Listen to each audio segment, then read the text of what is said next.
Season 1 of Jack Ryan introduces the titular character as a low-level financial analyst for the CIA's Terror, Finance, and Arms Division, or TFAD. When Jack notices $9 million worth of unusual transactions in Yemen, he suspects they are linked to a terrorist named Suleiman. Jack's new boss, Jim Greer, is at first skeptical of Jack's suspicions, but when two suspects are apprehended in Yemen, he and Jack fly over to interrogate them. Unfortunately, their base is attacked by the terrorist group, who manages to rescue one of the suspects. And that suspect turned out to be terrorist leader Mousa bin Suleiman himself. Suleiman is a Lebanese-born French national who was orphaned as a child alongside his younger brother Ali following an aerial bombing. Now Suleiman was an Islamic extremist who wanted to exact revenge on the Western world for their years of violence against his people. Jack and Greer track Suleiman to Paris, France, where they team up with French intelligence officers led by Captain Sandrine Arnaud. The team raids an apartment housing some of Suleiman's men, and Jack gives chase to Suleiman's brother Ali. Although he manages to hold Ali at gunpoint, Jack can't bring himself to pull the trigger, allowing Ali to escape. Jack, Greer, and Sandrine continue their pursuit of Ali, which ends in a bloody shootout. Sandrine is accidentally killed by the police, and Jack is forced to finally kill Ali in an act of self-defense. Meanwhile, Suleiman starts an insurrection from within ISIS, imprisoning leaders and taking on their men as his own. He also takes control of ISIS's 12 physician hostages. Next, Suleiman's terrorist cell sets off sarin gas in a French church, killing over 300 innocent people. Jack returns home to Washington, D.C. shaken by the events in France and the mistakes he had made along the way. Greer helps Jack cope with his struggles and explains how he had previously caused an international incident in Karachi by killing his Pakistani asset in self-defense, leading to his demotion and new placement as the head of TFAD. Greer also encourages Jack to take his mind off things, and Jack begins to pursue a relationship with a doctor named Cathy. Although things start off strong for the new couple, Jack is forced to keep his job at the CIA a secret. Meanwhile, Suleiman's wife Hanin begins to grow worried about her husband's violent plans and the dangerous men he now surrounded himself with. Fearing for her children's safety, Hanin flees with her and Suleiman's two young daughters, although their son Samir chooses to stay behind. Suleiman sends his men after her to bring her back, but Hanin is rescued by a US drone strike. Jack and Greer then help apprehend Hanin and her daughters, promising them safety in America if Hanin cooperated in taking down Suleiman. Hanin agrees to assist Jack on the condition that he promises to save Samir. Jack convinces the CIA and US President Pickett to move forward with a covert assault on Suleiman's compound instead of a violent airstrike. The Special Forces team that storms the compound finds it empty, except for the 12 physician hostages, whom they rescue. As the hostages are returned home, Jack realizes with the help of Cathy that the physicians had been infected with the Ebola virus. As everyone who came into contact with the hostages are quarantined in Washington Memorial Hospital, including President Pickett himself, Suleiman arrives in America with Samir to carry out the next step of his terrorist plot. He intended to release radioactive chemicals into the hospital, killing the president and many high-ranking US officials, which would plunge the country into chaos. As Greer warns the Secret Service to protect the president, Jack pursues Suleiman and kills him before he can release the radioactive chemicals. As the season comes to a close, Jack and Greer have successfully saved the United States from Suleiman's planned terrorist attack. In the aftermath, Samir is safely returned to Hanin, Greer is promoted to Deputy Station Chief in Moscow, and Jack is named the new head of TFAD.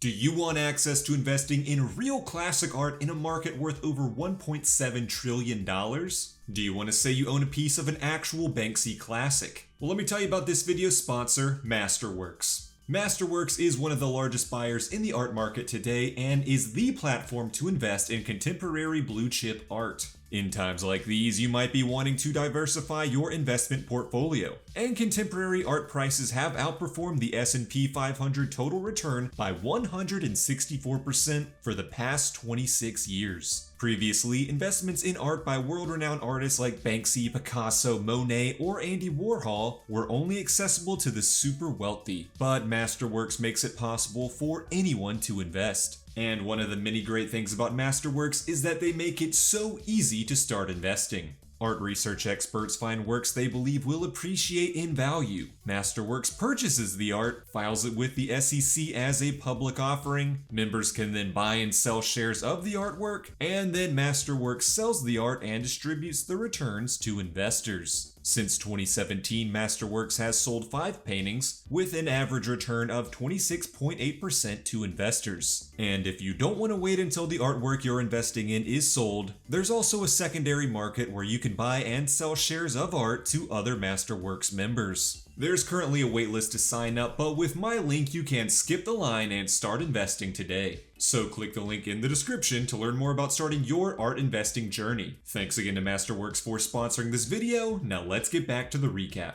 In Season 2 of Jack Ryan, Jack and his old Marine pal Senator Moreno begin looking into an unauthorized satellite launched in the middle of the South China Sea, seemingly by the Russians. The duo track the ship that launched the satellite to Venezuela, where it drops off containers filled with weapons. Jack fears that Venezuela's rich supply of oil and gold position it as a grave threat to the United States. While in Venezuela, Jack is reunited with Jim Greer, who was similarly tracking the ship and was struggling with a newly diagnosed heart condition. Jack also has a one-night stand with a mysterious woman named Lena, who secretly plants a bug in his room. Jack and Moreno then link up with the United States ambassador to Venezuela, Lisa Calabrese, to have a meeting with Venezuelan President Nicolás Reyes. Reyes denies any knowledge of the weapons or involvement with the Russians. When Jack and his allies later depart, their convoy is attacked by an assassin named Max Schenkel, who kills Senator Moreno. Distraught over the death of Moreno, Jack goes undercover on his own, determined to bring justice for his friend's death. While investigating some shipping containers, Jack runs into Lena, who reveals herself to actually be Harry Baumann, a German intelligence agent. She offers to help Jack on his quest for vengeance if he helps her track down Max Schenkel, her former lover and intelligence asset who had gone rogue. With Harry's help, Jack discovers that President Reyes was behind the attack as part of his plan to remain in power. The Venezuelan election was fast approaching, and Reyes' rival Gloria Bonalde was projected to win. Reyes tries threatening Gloria to drop out of the race to no avail. With Jack getting closer to uncovering the full nature of Reyes' schemes, the president sends an assassin to kill him. Jack defeats the assassin but grows further unstable, causing great concern for Greer and the CIA's Venezuelan station chief Mike November. Jack then joins a CIA task force to head into the Venezuelan jungle to infiltrate a militia compound. Also on the task force are Black Ops operative Matice and former Navy crewman Marcus Bishop, who was recently recruited by Matice. During the mission, the team manages to capture a hostage before coming under fire. During the team's escape, Marcus is separated from the others and left behind. The compound is discovered to have shipments of mining equipment from London, so Jack sets his sights on heading there to investigate. Mike, realizing Jack has made this mission dangerously personal, orders him to return to Washington, D.C. Instead, Jack tricks U.S. Senator Mitchell Chapin to authorize his trip to London. While in London, Jack reconnects with Harry, who warns him that Schenkel was also in the city. An employee of the mining company named Rupert confirms to Jack that Reyes was working with a mysterious partner on a secret mining project in Venezuela. Schenkel then snipes and kills Rupert before fleeing. Jack continues his pursuit of Schenkel, eventually catching up to the assassin and holding him at gunpoint. As Jack demands answers on who hired Schenkel to kill Senator Moreno and for what purpose, Harry arrives and kills her former love. And just like that, Jack's best resource for answers was gone. Meanwhile, back in Venezuela, Greer is continuing his own investigation and discovers that Gloria Bonalde's missing husband may somehow be connected to the mysterious mining plot. He offers protection for her and her family from Reyes if she cooperates with his investigation. With Gloria's help, Greer discovers that a rare chemical element known as blue gold has been found in Venezuela, and it was worth trillions of dollars. And so Reyes' motives are uncovered, as he needed to remain president in order to mine the blue gold and accumulate massive wealth and power. To protect his plan for wealth and power, President Reyes uses the illegal satellite to find all of the US soldiers in Venezuela, then orders their deaths. As Marcus links back up with Matice's squad, they come under heavy fire, resulting in Matice's death. Jack arrives back in Venezuela much to Mike's frustration. As international pressure mounts with all eyes on Venezuela after the death of Matice is made public, Mike is ordered to shut down the embassy and send all of his American staff back home.